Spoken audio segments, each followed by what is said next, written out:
years old yesterday. 3rd down and 5 for the Packers at the Denver 45. 4th and inches, but they wanted to see this situation with Jordan Love against a top-tier defense. And right now, if you're the Broncos, you're going to continue to see these middle crossing routes throughout the game. So it's going to be an opportunity for the Broncos defense to adjust as well. Red zone fringe just shy of the 20 are the Packers. Marshawn Lloyd back in there. Love play. Now you've got a red zone. Now you've got a tight red zone situation here. So you're defending the goal line for the next 4 plays. It is not an end goal situation. I guess they can still get a 1st down inside the 1. Flag comes in. We'll check the marker. It's a run of 6. Holding. Offense number 62. 10-yard penalty. Replay. 1st down.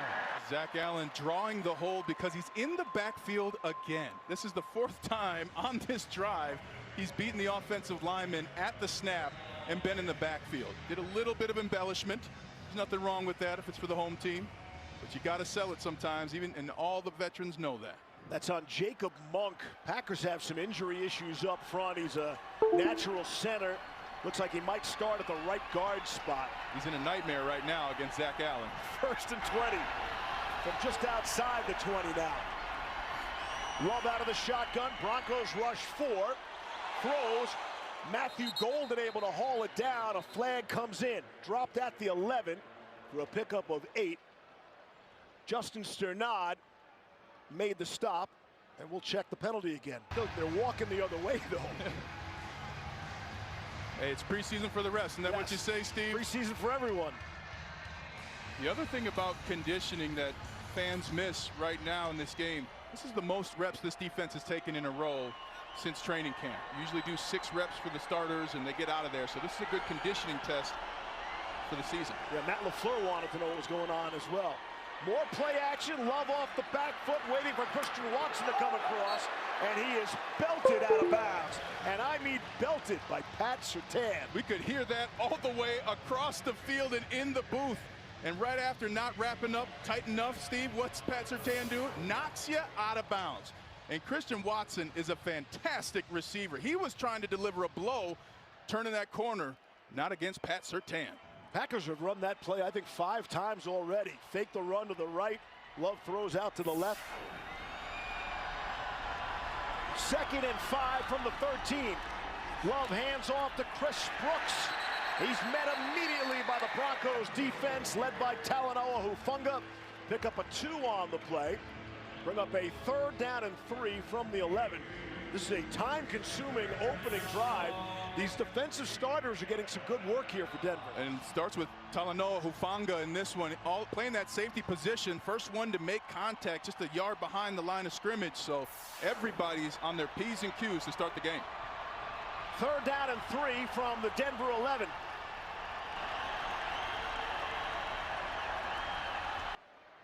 So Jordan Love's going to get the ball, finds the open receiver. It's going to be a finish from there, but the big thing was just a miscommunication, left the middle of that field open. You had 2 players dropping in the zone to the middle.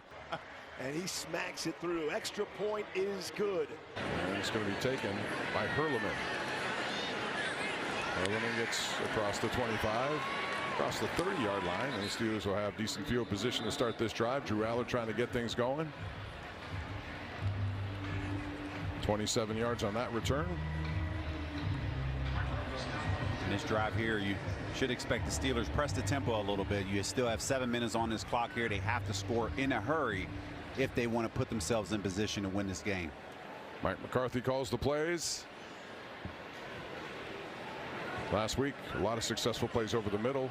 Jets defense, give them credit tonight. They've played very well. They put pressure on. They've, I think, been better in the trenches on several occasions here, and let's make it tough on the Steelers offensive line. Here's Allard again under pressure, and again he goes down. Once again, that's Nate Lind. That's his 2nd one of the night. He's been a force on that defensive line and edge rushing position.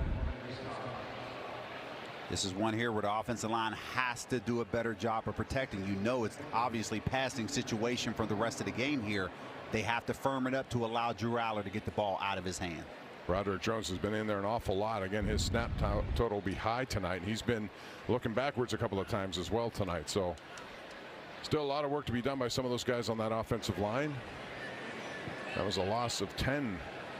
So that's 2nd and 20 now. Steelers trying to dig out again. Negative yard and distance, and this is Eli Heidenreich.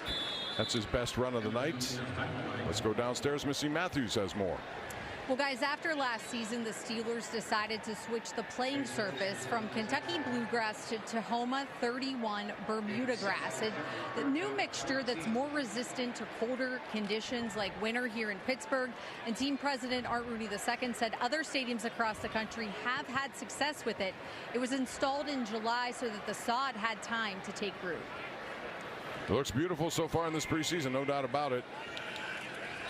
Steelers trying to get some traction here on this surface. That's a pass, and it's incomplete. Brown once again defensively.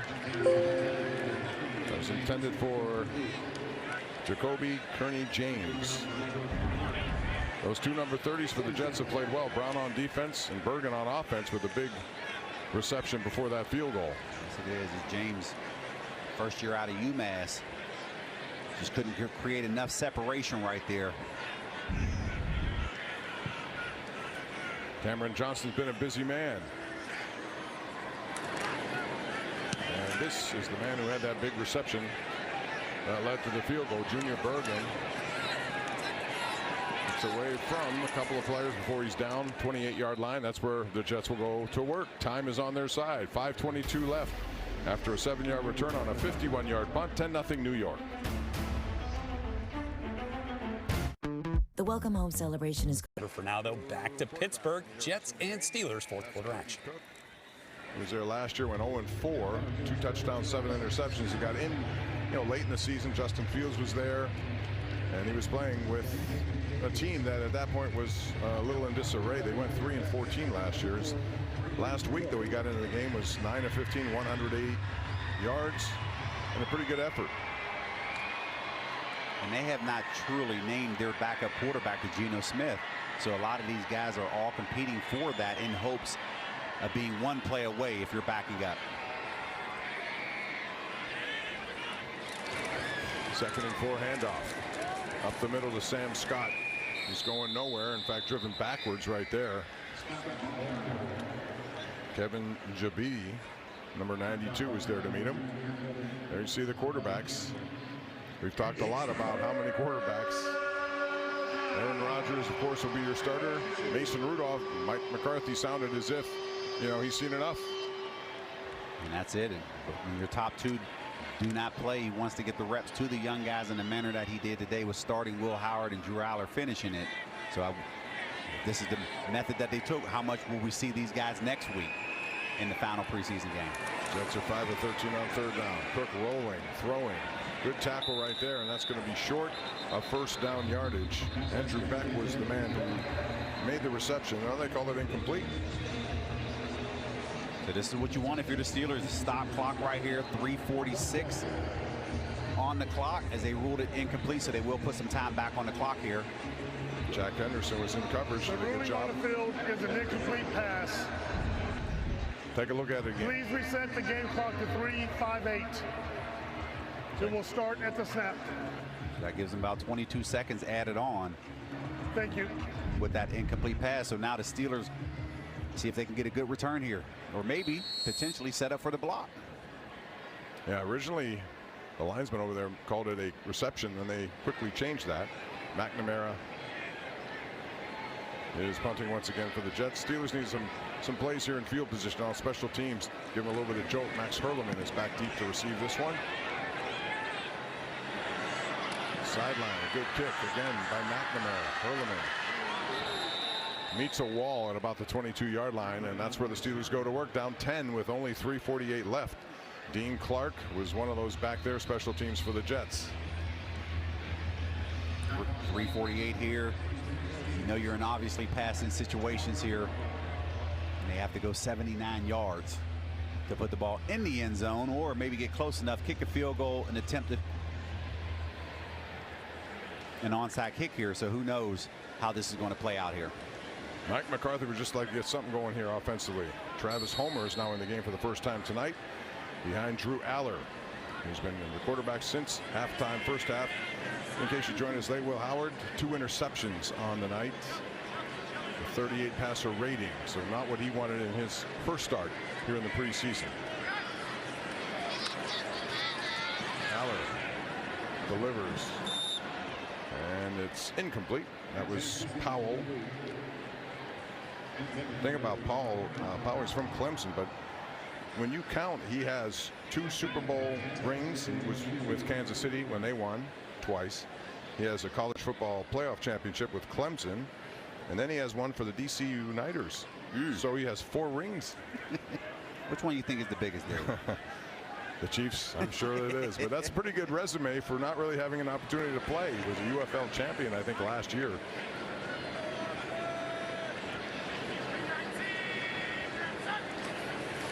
Aller over the middle, in and out of the hands of his intended receiver. That's like McCree, who we were just talking about. It looked like the pass was there.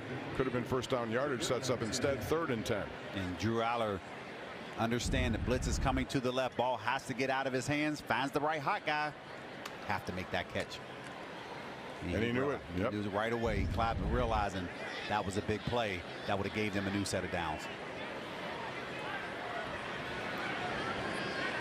Aller facing 3rd and 10. Steelers need to get better on 3rd down conversions, and this would be a good time to do it in this game.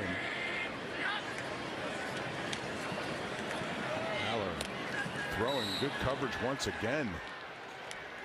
And that was, again, Kenny James, who was the intended receiver, and not much available there, and they're going to have to punt once again. Tough one there, not able to get separation there. Aller had to get it around the defender. Places it right on the outside, giving his receiver an opportunity to catch the ball. Better play defensively by Jordan Clark. Steelers, they don't want to be shut out. The last time it happened in the preseason, you have to go all the way back to 2016. It doesn't happen very often in this stadium for sure. Cam Johnston once again. Junior. Bergen is back there to get it. Up the middle he goes, and this is what he did so well in FCF football. 8 return touchdowns, which is why the Jets this week just brought him in very last minute. 54 yards on that kick, but straight up the middle for 30 yards goes Junior Bergen. And he was patient, setting it up, foot in the ground, accelerates, splits defenders. If you're trying to make a play, you want to do so on special teams to catch the coach's attention. And that's 2 big plays for him in this game. Blake Harrison signed a 2-year deal for $10 million last year. He's in a very crowded position right now, especially with the arrival of Landon Roberts. And it's speculation as far as what's going to happen, and you just don't know. But next week's game for sure is going to be a huge indicator on who makes that 53 in that group. And there's a nice run by Chip Trainum.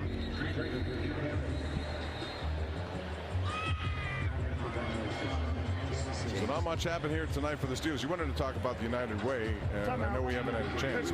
Perhaps we'll do it in a bit, because I know you have a central role in that organization, which is celebrating 100 years. Yes. United Way is celebrating 100 years, and I've been a part of it since I entered into the league back in 1998. So 28 seasons with the United Way, supporting what they have to accomplish there. And I think, you know, for me, getting a call from Art Rooney, being the spokesperson back in 2005, and I did that for 7 years, and also sat on the board for a number of years there, and truly a big supporter of United Way and everything that they do throughout southwestern Pennsylvania. Charlie, you're one of the most active guys in the community. Always appreciate that. Best of the Batch Foundation, and you say no to nobody, which I admire. Chip Trainum. It's a nice carry right there. Pretty much Jets have had their way here. Devon Boykin was the tackler. Timeout. Trainum is from Toledo. The second of the half. Be 30 seconds in late. So even though it's a preseason Please here, set the game clock to 3:09. 3:09. Mike McCarthy is not allowing this time to bleed off the clock. He calls a timeout. He's trying to get the football back so he can get into the end zone, put some points on the board here. And hopefully walking away feeling somewhat okay, being able to put points on the board. You never want to be blanked in a game right now in the manner that the Steelers are. Yeah, you don't want to lose the time of possession battle either. And when your offense has trouble, then the defense is on there quite a bit. Although the defense tonight has done a fairly good job outside of that first drive, which went for 69 yards and a Geno Smith touchdown. That was it. And a field goal. Trainum here after a big pass play, but generally speaking, a lot of good pressure on quarterbacks. Timeout. 4 sacks on the night. Pittsburgh. Their last will be 30 seconds in length. Please reset the game clock to 3:05. 3:05. And when you look at just the way that the game goes, yes, it's 10 points on the board. Defensively, if you take away that first drive where Geno Smith drove the length of the field, put 7 points on the board, they did their job. Unfortunately, the turnovers here in this game, taking them out of scoring range, missing a field goal, just can't happen. And that's just been everything that went on here today. Yeah, Landon Roberts, very helpful to even the officials. See, that's 11 years right there. He knows how to get in the best interest of him with those guys. 2nd and 10 now for Cook. Handoff. Sam Scott. So far tonight, when you look at the team passer rating for the Steelers, last week was outstanding at 128 collectively, 27 of 33. So far tonight, 39.7. And there are going to be ups and downs in every young quarterback. As I said, a lot of this is how you handle those adversities. What do you do next? And that's it. That's all you can do, right? It's a learning point. Yes, you're not game planning for these games. You want to make sure you're going through your reads, making the proper reads. And unfortunately, when you do, ball placement has to be a little bit better. 2 turnovers here tonight, and that's why you see the score 10-0. Tom Arthur, quarterback coach, talking to Drew Aller right there. They'll have a lot to work on, getting set for the Buffalo Bills next Thursday night. Sam Scott once again. Not much there, but probably heading right for the 2-minute warning. You see the Jets are pressing tempo as if they were going to go, but right now they shouldn't call a play, take it right to the 2-minute warning. Arthur's one of the holdovers from Mike Tomlin's staff, has a really good resume as a player and a coach. This is the 2-minute warning. 2 minutes remaining in this football game. It's been pretty much Jets all night, 10-0. Your score. We'll see what the Steelers can make a play on defense when we come back at Acrisure Stadium.